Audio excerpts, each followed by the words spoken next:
दोस्तों, शिक्षा संकल्प IAS-PCS ग्रुप में आप लोगों का स्वागत है। अपनी टीम के बारे में मैं चर्चा कर चुका हूं, फिर से बता देता हूं। मैं शिक्षा संकल्प ग्रुप का फाउंडर नंदकिशोर। टीम में मेरे अभिषेक मिश्रा सर हैं, राकेश ठाकुर सर हैं, ब्रिजेंद्र सिंह सर हैं, सचिन मित्तल सर हैं, भानु प्रताप सर हैं, आशीष कुमार सर हैं, रोहित पांडे सर हैं। ये मेरा व्हाट्सअप नंबर है 8860792973। टेलीग्राम ID है Nand let's crack UPSC CSC Hindi, इससे भी आप जुड़ सकते हैं।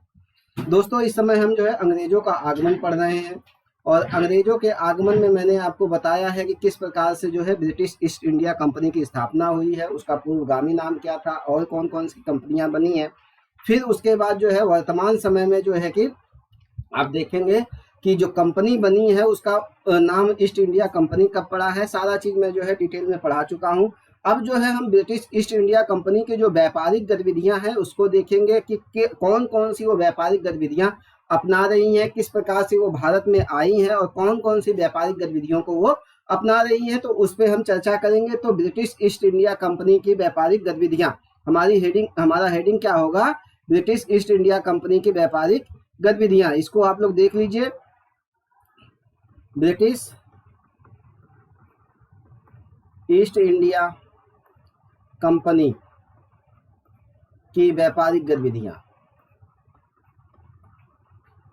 गतिविधियां बहुत इंपॉर्टेंट टॉपिक है। एक बार समझ गए तो मॉडर्न इंडिया के को समझना बहुत आसान हो जाएगा। आप लोग जानते हैं जब ब्रिटिश ईस्ट इंडिया कंपनी की स्थापना हुई है तो उसका नाम क्या था। फिर उसके बाद मैंने आपको बताया है कि कब मिला है, तो आप लोगों को मैंने बताया था 31 दिसंबर 1600 ईस्वी को महारानी एलिजाबेथ ने 15 वर्षों के लिए इनको पूर्वी देशों के साथ व्यापार करने के लिए एकाधिकार दिया है। फिर उसके बाद जो है इनका उद्देश्य क्या था, प्रारंभिक उद्देश्य, इसकी भी चर्चा किया है मैंने। तो लाभकारी जो मसाला व्यापार है, लाभकारी मसाला व्यापार उसमें जो है लाभ प्राप्त करना है, हिस्सा प्राप्त करना है, ये इनका प्रारंभिक उद्देश्य है। और इनकी जो प्रारंभिक यात्राएं हुई हैं, तो आप लोग जानते हैं इनकी जो प्रारंभिक यात्राएं हुई है ग्लोब नामक जहाज से हुई है। हवाई जहाज नहीं, जो जल का जहाज होता है उससे, ग्लोब नामक जो है समुद्री जहाज से हुआ है। और प्रथम जो इनकी यात्राएं हुई हैं, प्रथम वो 1601 से लेकर 1603 ईस्वी में हुई है। और दूसरी जो है, दूसरा अभियान इनका 1604 से लेकर 1606 ईस्वी में हुआ है। और ये जो दोनों अभियान है 1601 से लेकर 1603, 1604 से लेकर 1606, ये समस्त यात्राएं जो है कि जावा, बंटम, जावा,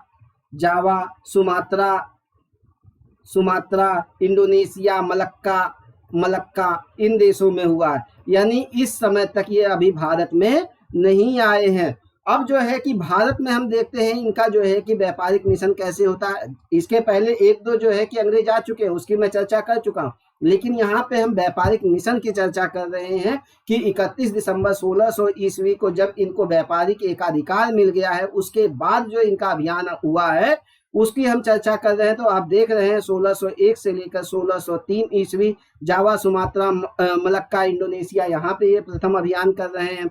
1604 से लेकर 1606 ईस्वी में इनका द्वितीय अभियान होता है। अभी ये भारत में नहीं आ रहे। भारत में ये कब आ रहे हैं? भारत में इनका आना हो रहा है 1608 ईस्वी में। इनका जो व्यापारिक मिशन है, यानी भारत आने वाला प्रथम व्यापारिक मिशन किसका? अंग्रेजों का मिशन 1608 ईस्वी में कैप्टन हॉकिंस के नेतृत्व में आया है। कैप्टन हॉकिंस के नेतृत्व में। और किस जहाज से ये आया है? हेक्टर नामक जहाज से आया है। हेक्टर, ठीक है ना, हेक्टर नामक जहाज से आया है। और ये जब आया कौन? Captain Hawkins. तो उस समय जो है कि वहां का शासक कौन था? ब्रिटेन का जेम्स प्रथम था। कौन था? जेम्स प्रथम। और जेम्स प्रथम ने क्या किया कि उसको जो है जानकारी थी कि भारत में उस समय शासन अकबर का है। तो उसने, जेम्स प्रथम ने अकबर के नाम से एक पत्र लिखा और उस पत्र का नाम था फ्रेंड नामक पत्र लिखा और जो है कैप्टन हॉकिंस को दे दिया। कहा कि ये अकबर से मिलिएगा, भारत के सम्राट से मिलिएगा तो उनको दे दीजिएगा। लेकिन कैप्टन हॉकिंस यहाँ पे आता है तब तक क्या होता है कि भारत में अकबर की मृत्यु हो चुकी होती है और अकबर की जगह जहांगीर जो है शासक बनता है।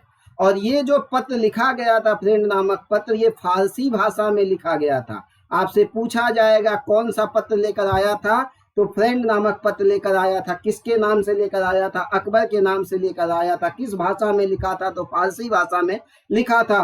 लेकिन जो है कि वो जब वहां पर आता है तो भारत में तब तक जो है अकबर की मृत्यु हो चुकी है और उसकी जगह जो है कि कौन जो है कि शासक बन चुका होता है? जहांगीर। तो जाहिर सी बात है कैप्टन हॉकिंस किसके दरबार में पहुंचेगा?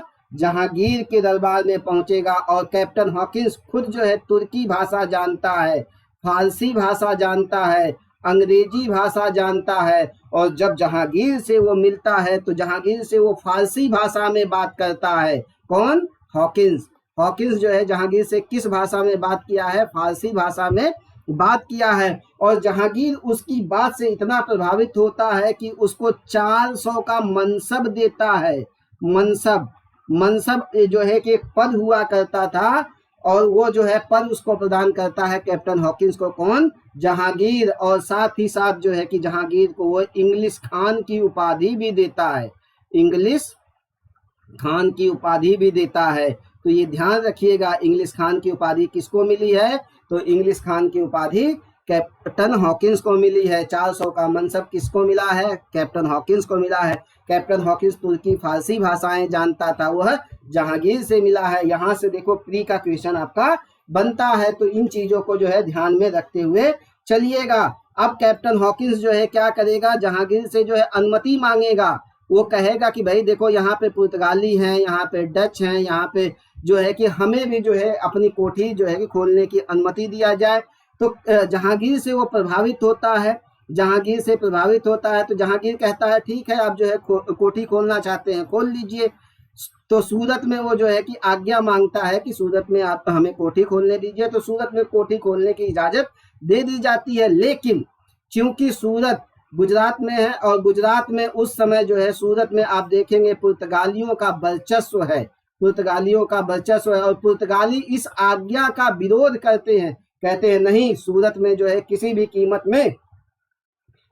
कीमत में जो है अंग्रेजों को कोठी खोलने की इजाजत नहीं दी जा सकती है। और जहांगीर इस दबाव में आ जाता है और उसने जो आज्ञा दी थी उस आज्ञा को रद्द कर देता है। लेकिन क्योंकि जो है कि अंग्रेज जो है 1608 में आ चुके हैं और उन्होंने जो है 1608 में ही सूरत में कोठी खोल दी है। लेकिन आधिकारिक रूप से उनको जो है कब आज्ञा मिली है? तो 1613 में मिली है। और 1613 तक जो है पुर्तगालियों का प्रभाव काफी हद तक कम हो चुका था। अंग्रेजों ने जो है पुर्तगालियों को 2-3 जगह हरा दिया था। और इसकी वजह से क्या होता है, जब पुर्तगालियों का प्रभाव कम होता है और जहांगीर क्या करता है कि 1613 में आधिकारिक रूप से आज्ञा दे देता है कि आप भी जो है कि सूरत में अपनी व्यापारिक कोठी खोल लीजिए। तो ये हो गया जो है कि किस प्रकार से जो है कि सूरत में उन्होंने जो है अपनी कोठी खोली। और जब सूरत में वो कोठी खोलते हैं तो क्या क्या आज्ञा देता है?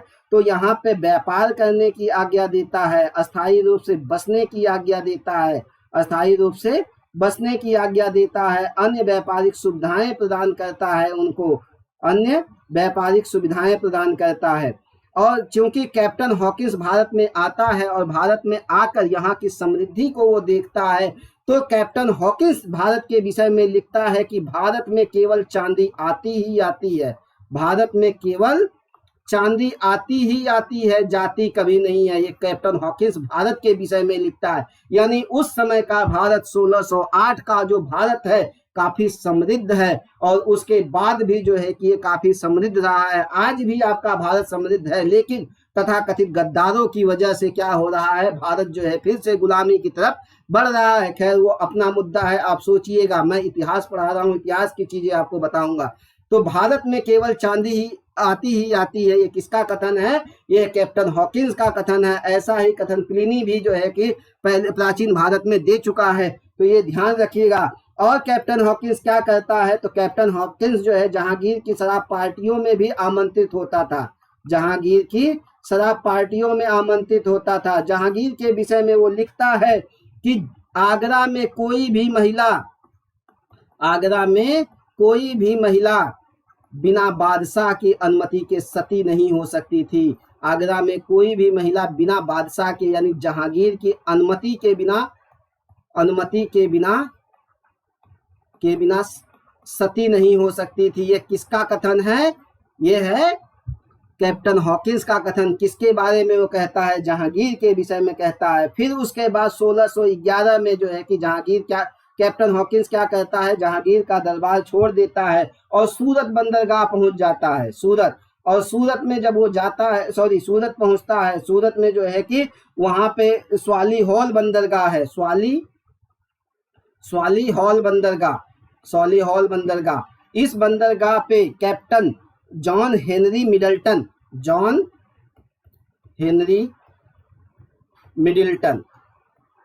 मिडिल्टन अपने जहाजी बेड़ों के साथ जो है कि रुका हुआ था। और ये क्या करता है? 1611 ईस्वी में जो है पुर्तगालियों के विरुद्ध प्रतिहिंसा की नीति अपनाता है। प्रतिहिंसा यानी हिंसा के बदले हिंसा की नीति अपनाता है। कौन? John Henry Middleton. ये जो है कि जब कैप्टन हॉकिंस जहांगीर का दरबार छोड़ता है तो स्वाली हॉल बंदरगाह पहुंचता है सूरत में। वहां पे जॉन हेनरी मिडिल्टन है, 3 जहाजी बेड़े के साथ उसका इंतजार कर रहा है। और जॉन हेनरी मिडिल्टन क्या करता है? पुर्तगालियों के विरुद्ध, किसके विरुद्ध है? पुर्तगालियों के विरुद्ध प्रतिहिंसा की नीति अपनाता है, यानी जो है कि हिंसा के बदले हिंसा की नीति अपनाता है और इनको जो है कि हरा देता है। पुर्तगालियों को जॉन हेनरी मिडिल्टन हरा देता है। और जो है कि आप देख रहे हैं कि जब वो हराता है तो फिर उसके बाद पुर्तगालियों का क्या होगा? वर्चस्व कम होगा। और 1611 में तो हराता है, 1612 में पुर्तगालियों को सूरत से निर्णायक रूप से हरा दिया जाता है। यानी सूरत में जो है बहुत बुरी कंडीशन कर दी जाती है पुर्तगालियों की। अब पुर्तगाली यहाँ पे कमजोर होंगे तो जाहिर सी बात है कि अंग्रेज ब्रिटिश ईस्ट इंडिया कंपनी के लोग यहाँ पे मजबूत होंगे सूरत में, और सूरत उनका सबसे ज्यादा लाभ कमाने वाला जो है कि कोठी बन जाएगी। फिर उसके बाद जो है कि आप देखेंगे कि कैप्टन हॉकिंस चला जाता है। कैप्टन हॉकिंस के जाने के बाद थॉमस रो आता है। थॉमस रो 18 सितंबर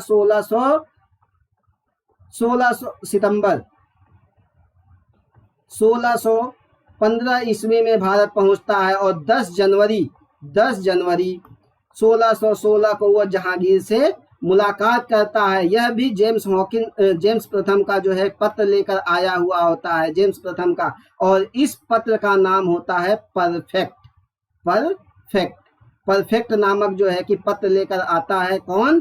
थॉमस रो। और थॉमस रो जहांगीर के दरबार में 2 वर्ष 11 महीने 18 दिन रुकता है। 18 दिन रुकता है। और आपको मालूम है कि यह एक महज संयोग ही कहा जाएगा कि 2 वर्ष 11 महीने 18 दिन में भारत का संविधान भी बनकर तैयार हुआ है। तो एक जो है कि आप देख सकते हैं इन चीजों को। लेकिन ये जो थॉमस रो है, थॉमस रो जो है कोई निर्णायक जो है कि व्यापारिक संधि कर पाने में असफल रहा। व्यापारिक संधि कर पाने में असफल रहा है, यानी ये बहुत अच्छी जो है कि सुविधाएं नहीं प्राप्त कर सका। लेकिन जो है कि 1616 तक जो है कि क्या हुआ है कि अंग्रेजों ने सूरत के अलावा भारत जो गुजरात है, गुजरात के जो है भड़ोच और अहमदाबाद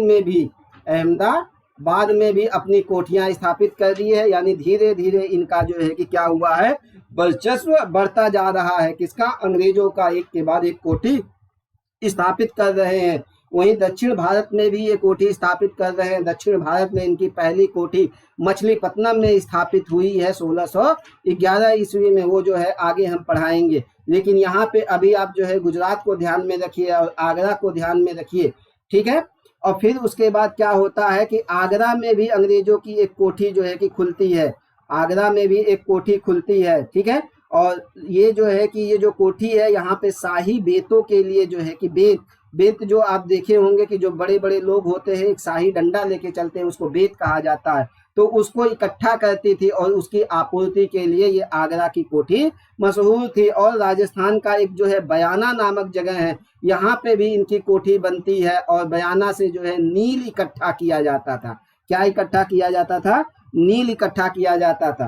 तो अभी तक आपने देखा कि सूरत में आए हैं 1608 ईस्वी में, फिर 1608 ईस्वी में इनकी अनधिकारिक जो आधिकारिक रूप से कोठी खुली है, 1613 में उनको अधिकार मिल गया है, 1616 तक इनको भड़ोच और अहमदाबाद में भी कोठी खुल गई है, आगरा में कोठी खुल गई है। आगरा की जो कोठी थी शाही बेतों के लिए प्रसिद्ध थी, बयाना की जो कोठी थी नील के लिए जो है प्रसिद्ध थी, नील जो है वहां पे इकट्ठा किया जाता था और ब्रिटेन में भेज दिया जाता था। फिर अगले क्रम में क्या होता है, अगले क्रम में ये जो है कि आपको याद होगा पुर्तगालियों ने होर्मुज बंदरगाह को जीत लिया था, होर्मुज को जीत लिया था। और इसी तरह से जो है कि होर्मुज बंदरगाह को जो फारस की खाड़ी में स्थित है, आप जाके देखिएगा मैप में फारस की खाड़ी कहाँ पर है, तो फारस की खाड़ी में जो होर्मुज बंदरगाह है वहां उसको जो है पुर्तगालियों को ने जीत लिया था। और पुर्तगालियों से 1622 ईस्वी में अंग्रेज जो है होर्मुज बंदरगाह को जीत लेते हैं, यानी पुर्तगालियों का प्रभाव ये धीरे धीरे कम कर रहे हैं। 1611 में सूरत में हरा रहे हैं, फिर जो है कि 1612 में निर्णायक रूप से हरा दे रहे हैं। फिर उसके बाद जो है कि आप देख रहे हैं 1634 ईस्वी का समय आता है, कब का, 1634 ईस्वी का। उसमें ब्रिटिश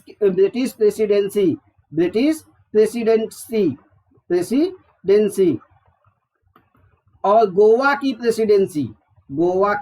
प्रेसिडेंसी ये दोनों आपस में समझौता कर लेते हैं। प्रेसिडेंसी यानी जो है ब्रिटेन की प्रेसिडेंसी कहाँ पे है, सूरत में है, और गोवा की जो प्रेसिडेंसी है पुर्तगालियों की, इन दोनों का आपस में समझौता हो जाता है। यानी क्या है कि अब ये आपस में लड़ेंगे नहीं, बल्कि क्या है एक दूसरे का सपोर्ट करेंगे, और जहां पे अंग्रेज जो है कि भारी होंगे वो अपनी कोठियां जो है कि पुर्तगाली अंग्रेजों को सौंप देंगे। यानी संयुक्त जो है कि व्यापारिक समझौते पे दोनों हस्ताक्षर करते हैं। और 1642 ईस्वी में देख लो, 1608 को आपने देखा, 1611 को आपने देखा, 1612 ईस्वी को देखा, 1616 ईस्वी को देखा, 1622 ईस्वी को देखा, 1634 ईस्वी को देखा, अब 1642 ईस्वी को देखिए। तो 1642 ईस्वी में यहाँ पे देखिए 1634 में क्या हो रहा है, ब्रिटिश प्रेसिडेंसी है और गोवा प्रेसिडेंसी आपस में व्यापारिक समझौता कर रहे हैं। 1642 ईस्वी में पुर्तगाल का जो शासक है, अब देखो वहां पे पुर्तगाल की बात हो रही है,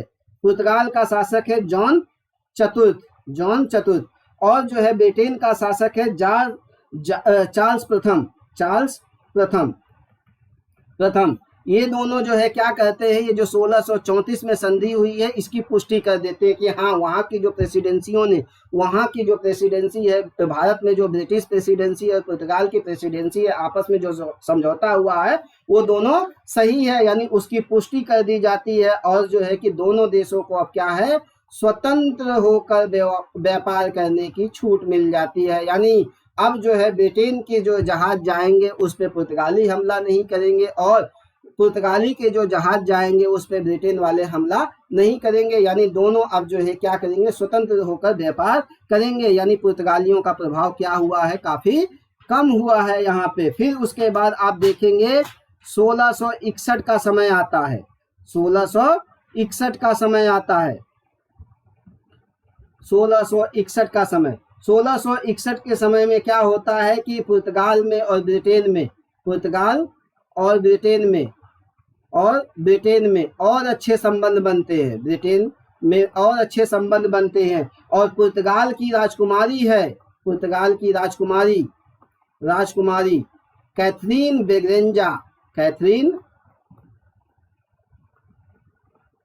ब्रेगेंजा, और ब्रिटेन का राजकुमार है चार्ल्स द्वितीय। इन दोनों के बीच विवाह हो जाता है, और इस विवाह के उपरांत, इस विवाह में आप देखते हैं पुर्तगालियों का कहाँ पे कब्जा है, एक तो मुंबई पे भी है, मुंबई में भी इनकी कोठी है, गोवा में भी है, सूरत में भी है। तो बम्बई की जो कोठी है, बम्बई की कोठी, उसको जो है कि पुर्तगाली राजकुमारी के विवाह के उपलक्ष्य में दहेज में दे दिया जाता है, किसको, ब्रिटेन के राजकुमार को, चार्ल्स द्वितीय को। ये उसी तरह से है जैसे एक भिखारी दूसरे भिखारी को क्या करता है, अपना क्षेत्र दे देता है। क्योंकि उस समय इनकी स्थिति जो है भिखारियों जैसी ही थी, लेकिन वो क्या कर रहे हैं, बम्बई को दे रहे हैं, ब्रिटेन को कहते हैं अब से जो है कि बम्बई वाली कोठी तुम्हारी, अब तुम वहां पे अपना व्यापार करो, हम वहां पे व्यापार नहीं करेंगे। तो बंबई की कोठी किसको दे दी जाती है? ब्रिटेन के राजकुमार को। और ब्रिटेन का जो राजकुमार है, ब्रिटेन का राजकुमार, वो जो है 1668 ईस्वी में 1668 ईस्वी में 10 पाउंड के बदले 10 पाउंड वार्षिक किराए के बदले ये कोठी किसको दे देता है? ब्रिटिश ईस्ट इंडिया कंपनी को। ब्रिटेन की उस कंपनी को जो भारत में व्यापार, यानी वहां का सम्राट जो है 10 पाउंड के वार्षिक किराए के बदले 1668 में ब्रिटेन की जो बंबई की कोठी है किसको दे देता है? ब्रिटिश ईस्ट इंडिया कंपनी को। और इस तरह से आप देख रहे हैं कि शुरू में सूरत, भड़ोच, अहमदाबाद और मुंबई इनकी मुख्य जो है कि गतिविधि का केंद्र हो गया। और 1668 ईस्वी में ही क्या किया गया कि ये जो सूरत था, जो है मुख्य पश्चिमी केंद्र था, अब वो स्थानांतरित होके कहाँ आ जाएगा? मुंबई में। कब? 1668 ईस्वी में। ये ध्यान रखिएगा, 1668 से पहले भारत के जो पश्चिमी तट की जो कोठी है वो जो है कि उसका व्यापारिक केंद्र कौन था? सूरत था। लेकिन 1668 के बाद जो है मुंबई हो गया। इस चीज को आप लोग ध्यान रखिएगा। और जो है कि अब वो सारी कोठियां किसके अधीन हो गई हैं? मुंबई के अधीन हो गई है। और सूरत का जो प्रेसिडेंसी था वो लाल सागर के बंदरगाहों से और फारस के जो बंदरगाह है उसका जो ब्रिटिश ईस्ट इंडिया कंपनी का जो नियंत्रण करता था वह जो है सूरत मुख्य केंद्र हुआ करता था। और सूरत से आप जानते हैं भारतीय वस्त्रों की और नील की जो है कि खेती नील का निर्यात किया जाता था। यानी यहाँ से जो चीजें हैं वो कहाँ पे? फारस की खाड़ी होते हुए भेजी जाती थी। और यहाँ से कौन सी चीजें भेजी जाती थी? भारतीय वस्त्र थे, नील था। और नील कहाँ से इकट्ठा किया जाता था? आगरा के पास बयाना से इकट्ठा किया जाता था। ये आपका आगरा है, यहाँ से बयाना से इकट्ठा करके सूरत लाया जाता था और सूरत से कहाँ भेज दिया जाता था? फारस की खाड़ी होते हुए इंग्लैंड को भेज दिया जाता था। तो इस प्रकार आपने देखा कि भारत में जो है कि सूरत किस प्रकार से केंद्र बना, फिर जो है मुंबई किस प्रकार से केंद्र बना है। और सूरत से क्या जो है कि निर्यात किया जाता था? तो भारतीय वस्त्र और नील कहाँ से इकट्ठा किया जाता था? तो नील जो है कि राजस्थान का जो बयाना वाला क्षेत्र है वहां से अच्छे किस्म के नील इकट्ठा किए जाते थे। सूरत की कोठी आगरा की कोठी किस लिए प्रसिद्ध थी? तो आगरा की कोठी जो है कि शाही बेतों के लिए प्रसिद्ध थी। मुंबई को कब जो है कि पश्चिमी तट का मुख्य जो है कि नियंत्रण बनाया गया? तो 1668 ईस्वी में। अब देखो, अब इनके पास कोठियां आ चुकी हैं, भारत में ये आ चुके हैं। अब ये क्या करेंगे? व्यापार के साथ साथ अपने साम्राज्य को भी बढ़ाने की कोशिश करेंगे। तो पहला जो है साम्राज्य बढ़ाने की ये कब कोशिश करते हैं? तो 1669 ईस्वी को देखिए। 1669 ईस्वी में जो है कि क्या होता है कि मुंबई को बसाया जाता है आधुनिक तरीके से। और ये जो आधुनिक तरीके से मुंबई को बसाया जा रहा है तो ये किसके नेतृत्व में बसाया जा रहा है? जेरोल्ड ओंगियार के नेतृत्व में जो है बसाया जा रहा है। ओंगियार के नेतृत्व में बसाया जा रहा है। और ये जेरोल्ड ओंगियार को ही आधुनिक मुंबई का जन्मदाता कहा जाता है, जनक कहा जाता है। फिर उसके बाद ओंगियार, ये देखिए 1669 ईस्वी। ओंगियार बहुत खतरनाक आदमी है, ये ध्यान रखिएगा। ओंगियार अपने निदेशक मंडल को लिखता है, कंपनी के जो डायरेक्टर्स हैं उनको लिखता है कि अब समय आ गया है, समय का तकाजा है कि अब हमें दोनों हाथों में तलवार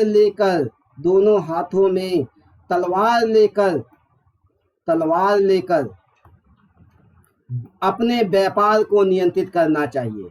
यानी आए थे व्यापार करने, अब क्या है? अपनी शक्ति का भी प्रयोग करने की ये कोशिश कर रहे हैं। ओंगियार लिखता है अपने निदेशक मंडल को कि समय का तकाजा है, अब हमें दोनों हाथों में तलवार लेकर व्यापार पे नियंत्रण करना चाहिए। तो निदेशक मंडल उसकी बात को एक्सेप्ट कर लेता है। निदेशक मंडल उसकी बातों को एक्सेप्ट कर लेता है और कहता है ठीक है, आप जो है हर तरह से सही हो और फिर उसके बाद क्या होता है, 1687 ईस्वी में मद्रास के गवर्नर को निदेशक मंडल लिखता है कि आप असैनिक और सैनिक दोनों तरीके से, असैनिक और सैनिक दोनों तरीके से क्या करिए, भारत में इतनी आय इकट्ठा करिए, इतनी आय इकट्ठा करिए कि भारत को हर तरह से जो है कि वहां का जो भारत का विशाल साम्राज्य है, सुगठित साम्राज्य है, उसको जो है कि वहां पे अंग्रेजी राज्य की नींव पड़ जाए। इस तरह से जो है आप आय इकट्ठा करिए, क्योंकि बिना पैसे के जो है कुछ नहीं होता है। निदेशक मंडल एकदम आदेश दे देता है कि आप जो है आय ज्यादा से ज्यादा इकट्ठा करिए, और उसी आज्ञा का पालन किया जाता है। और जो है जॉन चाइल्ड क्या कहता है, चाइल्ड इस नीति को अपना लेता है, और जो है कि अपने साम्राज्य को मजबूत करने के लिए बंबई का जो है कि पश्चिमी तट के जो बंदरगाह है मुंबई समेत, वहां पे जो है कि कब्जा करने की कोशिश करता है। जो हज यात्री है उनको तंग करता है, उनसे जो है कि ज्यादा से ज्यादा टैक्स वसूलता है, जाने नहीं देता है। और उस समय जो है भारत का सम्राट औरंगजेब था, और औरंगजेब को जब इस बात का पता लगता है तो वो जॉन चाइल्ड को सजा देने के लिए अपनी सेना लेकर जाता है, और जॉन चाइल्ड को माफी मांगनी पड़ती है। और जॉन चाइल्ड जो है 1.5 लाख रुपए जुर्माना देता है, 1.5 लाख रुपए जुर्माना देता है, माफी मांगता है, क्योंकि उसको उस समय तक लगा था कि हम जो है कि मुगलों से जो है ज्यादा ताकतवर है, लेकिन मुगलों की ताकत को वह उस समय तक नहीं समझ पाया था। और जो है कि उसको औरंगजेब के सामने अपने घुटने टेकने पड़ते हैं। और इस प्रकार से क्या होता है कि प्रथम जो उनकी साम्राज्य विस्तार की नीति थी वह क्या होती है, असफल हो जाती है। तो इस प्रकार से आपने देखा कि किस प्रकार से अंग्रेज भारत में आए हैं। 1608 ईस्वी में किस प्रकार से उन्होंने 1608 ईस्वी में जो है कि आपने देखा कि किस प्रकार से वो भारत में प्रवेश करते हैं कैप्टन हॉकिंस के नेतृत्व में। फिर 1611 की घटना आपको मैंने बताया, 1612 की घटना बताया है, 1613 की घटना बताया है, 1616 की घटना बताया है, 1622 की घटना हमने आपसे चर्चा की है, 1634 की घटना चर्चा की है, 1642 की घटना चर्चा की है, 1661 की घटना चर्चा की है, 1668 की घटना हमने आपसे चर्चा की है, 1669 की घटना आपसे चर्चा की है, 1687 की घटना आपको चर्चा किया है। तो एक के बाद एक सारी घटनाएं हमने चर्चा किया है आपसे।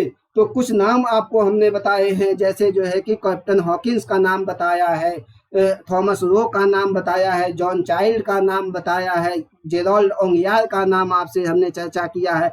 कुछ कोठियों का नाम बताया है, जैसे सूरत, भड़ौच, अहमदाबाद, बम्बई, बयाना राजस्थान में, फिर आगरा, मद्रास, इन सब चीज़ों को आप याद रखिएगा। फिर हम जो है अगली क्लास में आगे की चीज़ों को चर्चा करेंगे और आपको बताएंगे कि और कहाँ कहाँ पे कोठियाँ स्थापित हुई है, कैसे वो जो है कर्नाटक के युद्धों में अंग्रेज और फ्रांसीसी जो है कि भिड़ते हैं, कैसे जो है कि वो जो है कि व्यापार करने से जो है कि साम्राज्य विस्तार की तरफ आते हैं। फिर उसके बाद जो है हम आपको सिराजुद्दौला की तरफ ले चलेंगे, बंगाल में ले चलेंगे। फिर बंगाल के बाद आप देखेंगे कि किस प्रकार अवध पे कब्जा किया जाता है, किस प्रकार पंजाब पे कब्जा किया जाता है, किस प्रकार से मैसूर पे कब्जा किया जाता है, किस प्रकार से मराठों को हराया जाता है, कैसे जो है इनके खिलाफ जो है क्रांति होना शुरू हो जाती है, कैसे जो है सन्यासी विद्रोह होता है, कैसे जनजातियों का विद्रोह होता है, कैसे सैनिक विद्रोह होता है, कैसे जो है कांग्रेस की स्थापना होती है। सब एक के बाद एक आपको बताऊंगा। आधुनिक भारत इतने अच्छे तरीके से आपको पढ़ाऊंगा, पूरा दिमाग में आपके बैठ जाएगा। और जितने भी क्वेश्चन आएंगे, चाहे वो आईएएस में हो, चाहे पीसीएस में हो, चाहे वनडे का एग्जाम हो, चाहे किसी का भी एग्जाम आप दे रहे हो, यहाँ तक कि असिस्टेंट प्रोफेसर, पीजीटी, कोई भी एग्जाम दे रहे हो, सारे एग्जाम में यहाँ से क्वेश्चन पूछेंगे। एक दो क्वेश्चन की मैं गारंटी नहीं ले रहा हूँ, लेकिन 90% से लेकर 95% जो आधुनिक भारत से क्वेश्चन पूछा जाएगा यहीं से आएगा। साथ साथ जो है कि आप स्पेक्ट्रम की जो है आधुनिक भारत ले सकते हैं, या बीएल ग्रोवर की किताब आप पढ़ सकते हो अगर पढ़ना हो तो। बाकी मैं नेक्स्ट वीडियो में मिलता हूं। अगर वीडियो आप लोगों को पसंद आ रही हो तो लाइक जरूर कर दीजिएगा, शेयर भी कर दीजिए, कमेंट करके बताइए, और साथ ही साथ जो है कि इसको जो है सब्सक्राइब करवाइए ज़्यादा से ज़्यादा। मिलता हूं अगली वीडियो में, धन्यवाद।